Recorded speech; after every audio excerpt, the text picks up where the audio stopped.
Stan Laurel and Oliver Hardy stood before the small white house, brushes in hand and a single bucket of bright blue paint resting on the porch steps. They had a job to do, and they intended to do it with precision. Stan turned. His heel caught the edge of the metal bucket, and he sent it skidding across the wood. The bucket tipped.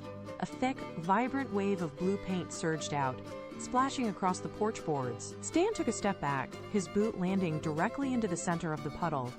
He lifted his foot, and a perfect, dripping blue print marked the porch floor. He took another step, then another, leaving a trail of blue tracks that led straight to the front door. The silence of the morning was shattered by the sound of the dripping paint hitting the wood. Stan looked down at his feet, then back at the bucket, which now lay on its side, leaking a steady stream of pigment. Oliver stared at the mess, his jaw tightening as he watched the blue trail grow longer. With every movement Stan made, the house looked pristine, but the porch was already ruined. This was not the start they had planned. Oliver let out a long, low groan. He dropped his brush, snatched a rag from his pocket, and lunged for the porch. He pressed the fabric into the blue puddle and scrubbed with frantic circular motions. The paint did not lift. Instead, it smeared. The vibrant blue pigment worked itself into the grain of the wood, transforming a localized spill into a wide, dark, and uneven stain. Oliver stopped, his chest heaving, and looked at the rag. It was saturated, dripping blue liquid onto his own hands. He tried to wipe his palms on the porch railing, but only succeeded in transferring the color to the white wood. Stan watched from the edge of the stairs, his hands hovering uselessly at his sides. He reached out to help, but Oliver shoved him back. The air was thick with the sharp, chemical scent of the paint. Oliver glared at Stan, while Stan shifted his weight, his face tight. Every attempt to fix the situation had only made the porch look worse. The blue stains seemed to be mocking their every move. Stan reached for the wooden ladder, dragging it upright with a series of sharp, uneven jerks. He climbed toward the roof, his boots wobbling on every rung as the frame groaned under his weight.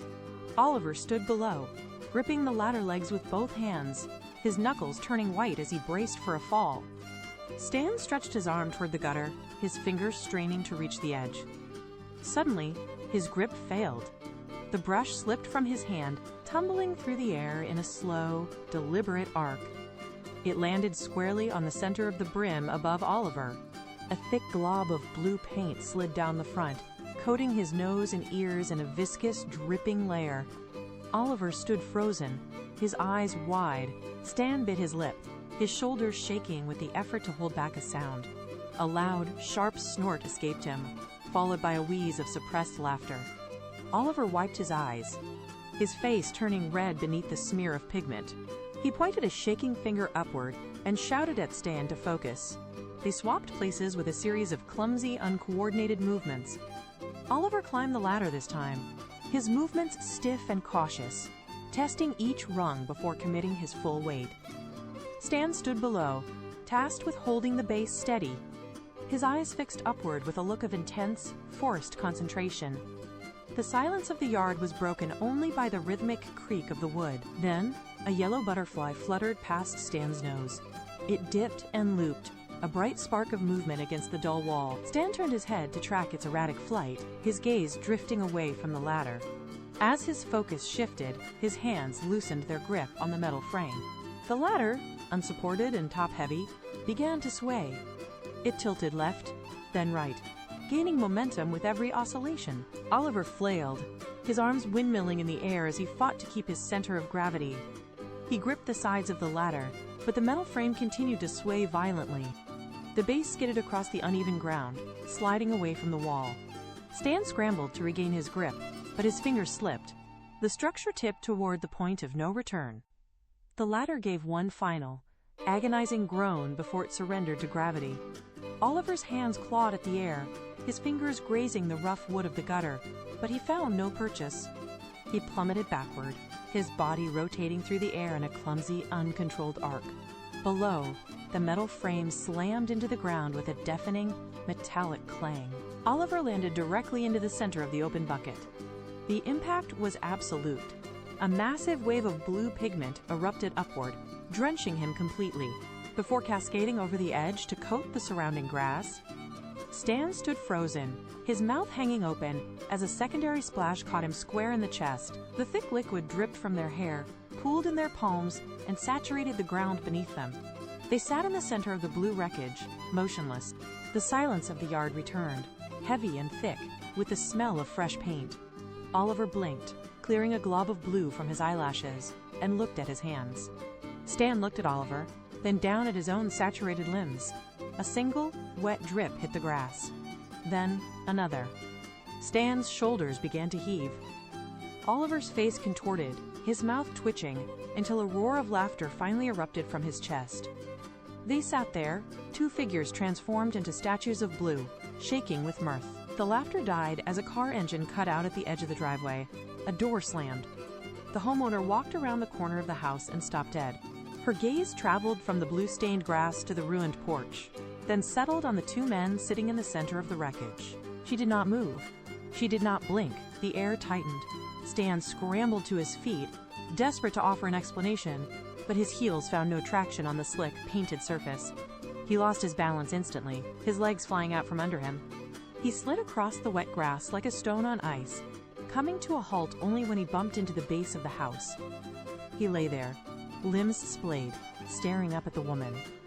Oliver, meanwhile, remained seated in the center of the puddle. He took a slow, deliberate breath, wiped a thick smear of blue from his forehead, and pushed himself upright. He stood with a shaky, wobbling grace, his face a mask of forced composure. He raised a hand toward his head, miming the motion of removing a hat, and bowed deeply from the waist. The gesture was slow, precise, and entirely ridiculous given the state of his surroundings. He straightened, held her gaze, and waited for the inevitable reaction to their total failure. The woman did not shout. She simply pointed to a stack of brushes, steel wool, and buckets of soapy water left near the garage. Stan and Oliver exchanged a look, then moved toward the supplies. They began on the porch. Stan dropped to his knees and pressed a stiff brush into the wood, scrubbing in tight, frantic circles. Beside him, Oliver worked with methodical, heavy strokes. He dipped a rag into the bucket, wrung it out until his knuckles turned pale. The water in the bucket turned from clear to a murky, deep indigo. They worked in silence, the only sounds being the rhythmic scrape of steel against wood.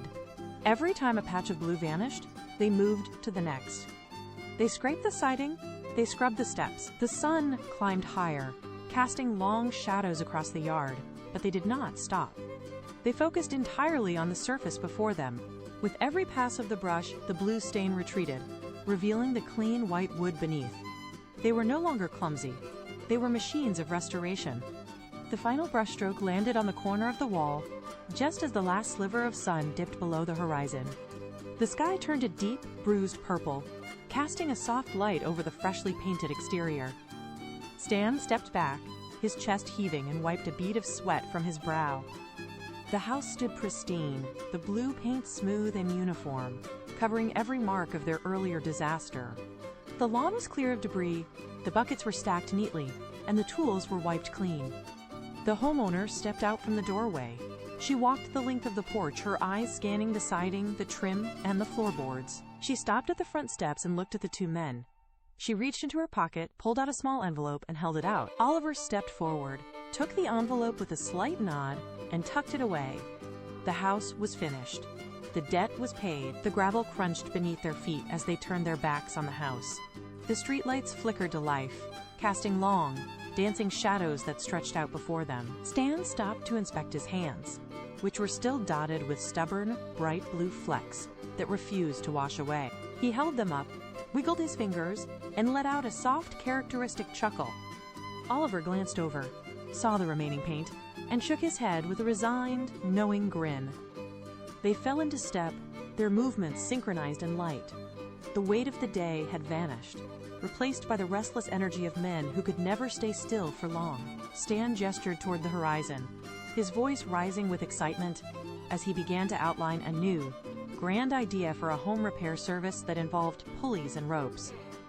Oliver listened, nodding with exaggerated gravity, occasionally interjecting with his own impractical suggestions. They walked past the edge of the property, their silhouettes shrinking against the darkening sky.